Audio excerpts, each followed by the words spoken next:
কেমন লাগছে গোল করে? ধন্যবাদ, ভীষণ ভালো লাগছে এবং সম্ভবত আমার এই জীবনে প্রথম গোল আমি আজকে দিলাম।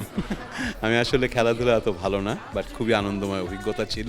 Thank you. এই আয়োজনটা আপনার কাছে কেমন লেগেছে? আয়োজনটা চমৎকার, এখন সারা বিশ্বই বিশ্বকাপের জ্বরে ভাসছে, সেটার সঙ্গে সামঞ্জস্যপূর্ণ। আর মনি বিস্কিটটা যে কোম্পানির এসএমসি, আমাদের স্বাস্থ্য খাতে তাদের একটা বিশাল অবদান, সুতরাং সেদিক দিয়েও ভালো লাগছে যে এটার মাধ্যমে ছোট ছোট বাচ্চাদের কাছে এই পুষ্টিকর বিস্কিটটা পৌঁছে গেলে অবশ্যই ভালো হবে। এবার জানে গোল হবেই হয়ে যাবে, কৃষক শ্রমিক নেতেছে।